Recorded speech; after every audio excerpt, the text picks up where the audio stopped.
नमस्कार, मी विलास आव्हाड. आपण पाहता A9 एक्सप्रेस.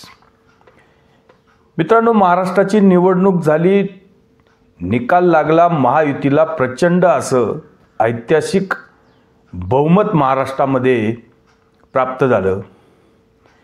अक्षरशः 288 जागा असलेल्या विधानसभेसाठी महायुतीला 237 जागा प्राप्त झाल्या आणि कधी नव्हे असं ऐतिहासिक बहुमत एका अलायन्सला प्राप्त झालं.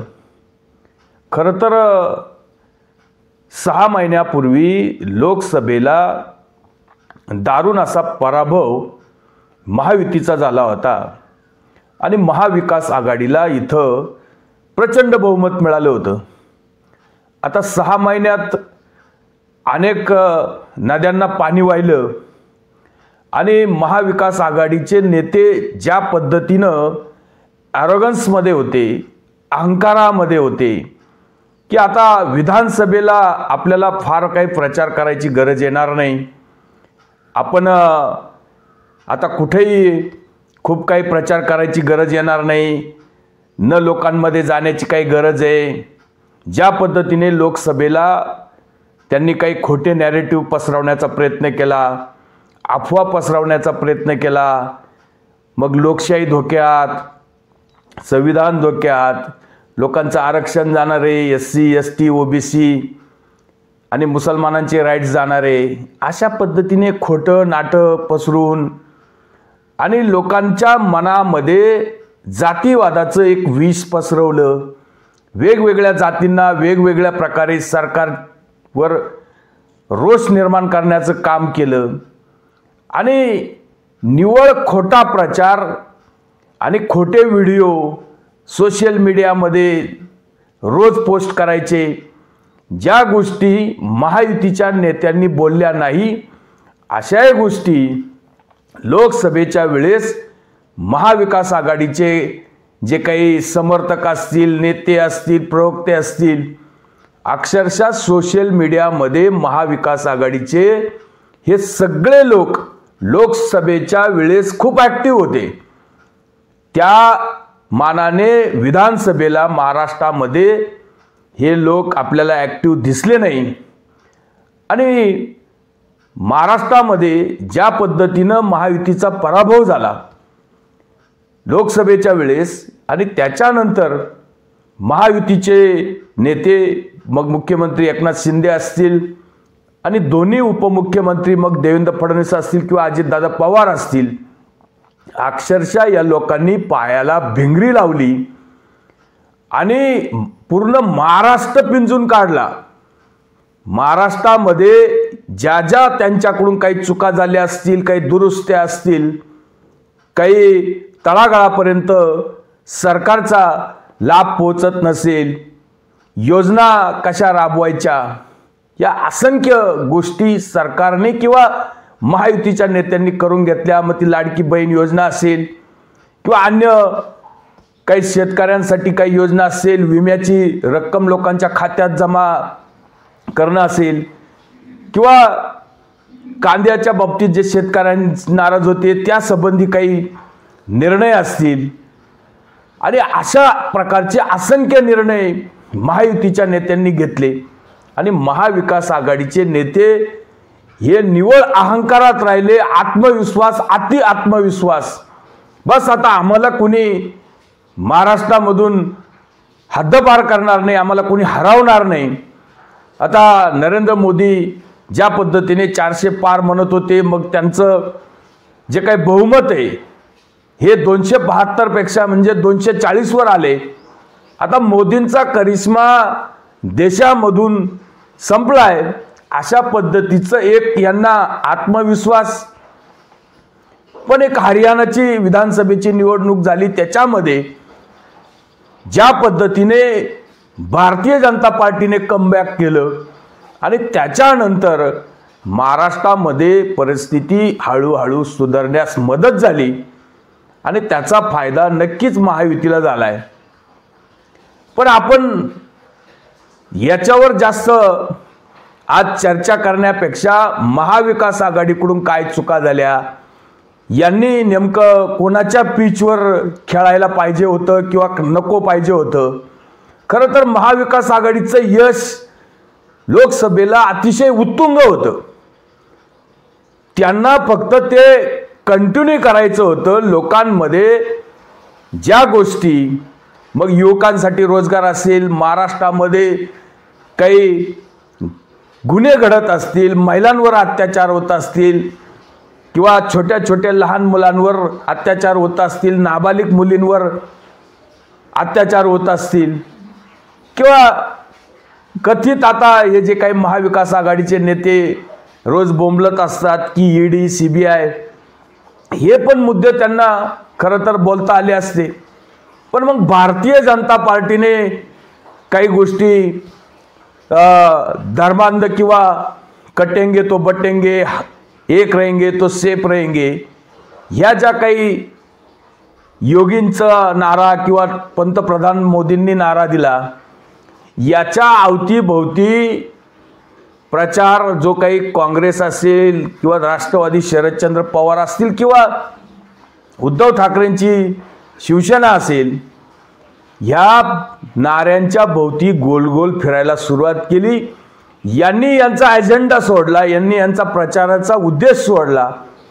आणि मग तुम्ही जेव्हा भारतीय जनता पार्टीने तुम्हाला काही जाळ्यात टाकले, त्या जाळ्यामध्ये काँग्रेस, राष्ट्रवादी शरदचंद्र पवार, उबाटा हे अडकून पडले. भारतीय जनता पार्टीच्या पिचवर तसं पाहिलं तर तुम्हाला खेळायची गरज नव्हती. आणि मग तुम्ही आपले नोमानीने फतवा काढला, आमच्या मौलानांनी तमकं म्हटलं, मग रोज उठून त्यांचे व्हिडिओ, मग वक्फ बोर्डाचा विषय, मग कुठंतरी औरंगजेबाचा विषय, या सगळ्या गोष्टी व्हिडिओ, प्रूफ, सबूत हे भारतीय जनता पार्टीने तुमच्या विरोधात वापरले. आता तुम्ही संधी दिली, नोमानीला तुम्ही डोक्यावर घेतलं. तो तालिबानीचा समर्थक, खरं तर तुमचा आणि त्याचा काही संबंध नाही, अशा पोस्ट तशा पाहिल्या तर महाविकास आघाडीने जाहीर करायला पाहिजे होत्या. पण तुम्हाला असं वाटलं की एक गट्टा आपल्याला मुसलमानांचं मत नोमानी मिळून देईल. खरं तर माझ्या मते ज्या पद्धतीने नोमानीने विषारी काही आर्ग्युमेंट केले असेल, विषारी तक्रीर केल्या आणि मुसलमानांना एकत्र येण्यासाठी काही आव्हान केलं, आणि जे मुसलमान येणार नाही त्यांचं राशन पाणी बंद करू, त्यांना बायकॉट करू, त्यांना समाजातून आम्ही बहिष्कृत करू, अशा पद्धतीचं जे काही त्यांनी धमक्या दिल्या, फतवे काढले, आणि तेच व्हिडिओ भारतीय जनता पार्टीने आपल्या प्रचारासाठी वापरले आणि त्याचं ध्रुवीकरण झालं. ही गोष्ट तशी पाहिली तर महाविकास आघाडीला असं वाटलं होतं की याचा आपल्याला फायदा होईल. पण तुम्हाला सांगतो, निश्चितपणे या सगळ्या नोमानीचा शरद पवार आणि महाविकास आघाडीला प्रचंड असा तोटा झालाय. काही घेणं देणं नव्हतं तुम्हाला. तुम्ही ज्या काही तुमच्या लोकसभेमध्ये तुम्ही ह्या सगळ्या गोष्टी, संविधानाचं बोला, लोकशाहीचं बोला, विकासावर बोला, रोजगारावर बोला, तुम्ही महिलांच्या सुरक्षिततेबद्दल बोला, शेतकऱ्यांचे असंख्य प्रश्न आहेत त्याच्यावर तुम्ही बोला. या सगळ्या प्रश्नावर बोलण्याच्या ऐवजी त्यांनी जी काही गोष्ट कटेंगे तो बटेंगे किंवा एक रहेंगे तो सेफ रहेंगे, याच्या अवतीभोवती तुमचा प्रचार आला. आणि काही लोकांना म्हणजे विषारी प्रचार करायची सवय असते, अशा लोकांच्या माध्यमातून तुम्ही पण त्या जाळ्यामध्ये अडकला. हीच गोष्ट काँग्रेसचे समर्थक आहे तहसीन पुनावाला यांनी किती स्पष्ट शब्दात सांगितली, ती पण एकदा पाहून घ्या. Main reason why the opposition lost, TMB lost. Those images of meeting certain Maulanas who endorsed the Taliban, who said that women's education should not be given importance and women should not be educated. Those Maulanas who were talking about Ghazwa Hind, what was the point of meeting such Maulanas? Such Maulanas led to counter polarization. Of course, the BJP was polarizing, but on the other hand, there was this polarization. And the actual issues of Maharashtra, which was employment, which was industries going out of Maharashtra, which was farmers, the cotton farmers, the soybean farmers, none of those issues were raised. And if they were raised, the solutions weren't given. So you can't be reactive. These are the reasons why Maharashtra has given the kind of verdict that it's given. And I think the Congress needs to seriously introspect. The Congress was born in Maharashtra. It was actually formed in Maharashtra. Today, for it to be reduced to what it's been reduced in Maharashtra is heartbreaking. Again, the Congress should consider what the alliances got it. What Sanjay Rautji did. Was it worth it or was it not?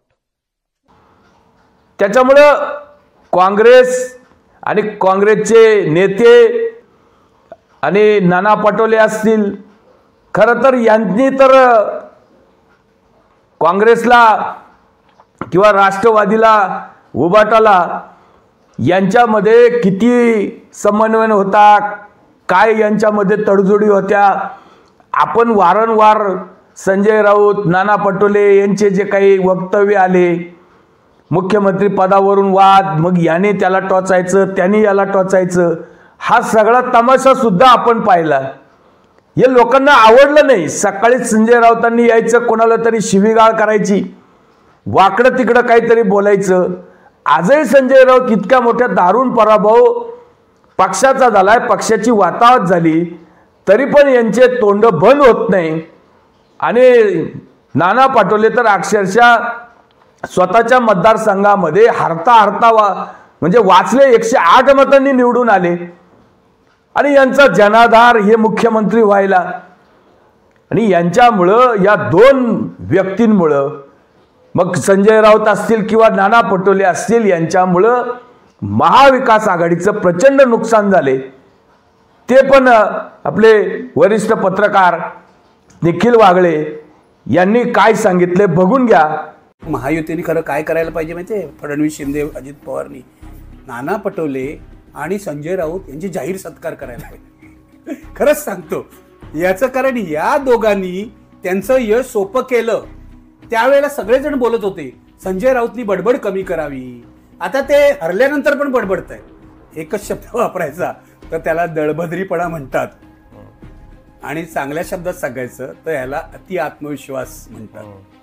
महाविकास आघाडीचं जे झालंय त्याची कल्पना आपल्या सगळ्यांना होती. याचं कारण लोकसभा निवडणुकीत जिंकल्यानंतर हे एकदम स्वर्गातच पोचले ना. त्यामुळे आपण पुढची निवडणूक जिंकणारच आहोत हे गृहीत धरलं या लोकांनी सगळ्यांनी. आपल्याला काही करायची गरज नाही, जनता आपली वाट बघते, आपल्या गळ्यात हार घालणार आहे ती आता विधानसभेला पण, असं गृहीत धरलं. आणि 5 महिन्यात, हे मी तुला गेल्या वेळेलाही सांगितलं, 5 महिन्यात काहीही काम केलं नाही. तेव्हा निखिल वागळेंनी सांगितलं, खरं तर महायुतीच्या लोकांनी संजय राऊत आणि नाना पटोलेंचा सत्कार करायला पाहिजे. कारण ह्या वाचाळवीरांमुळं महाविकास आघाडीचं वाटोळं झालं आणि महायुतीला जे काही यश आले हे संजय राऊत आणि नाना पटोलेंमुळं आले. असं आता हे आलोचक आहे खरं तर महायुतीचे निखिल वागळे, त्यांचं असं म्हणणं आहे की यांच्यामुळं महायुतीला मोठं प्रचंड असं बहुमत मिळाले. त्याच्यामुळं ज्या गोष्टी तुम्हाला बोलायच्या नाही त्या बोलल्याच नाही पाहिजे. पण तुम्हाला नेहमी वादग्रस्त बोलायचं, नेहमी वाईटच बोलायचं, जनतेला शिव्याच घालायच्या. आणि मग जनता काही इतकी दूधखोळी नसते. जनता सुद्धा तुमच्या भोंग्यांना आणि तुमच्या वाह्यात ज्या काही कॉमेंट्स आहे, तुमच्या सगळ्या ॲरोगन्सला मातीत गाडते. हे जनतेने दाखवून दिले. तुर्तच थांबतो. व्हिडिओ आवडला असेल तर लाईक करा, शेअर करा. धन्यवाद.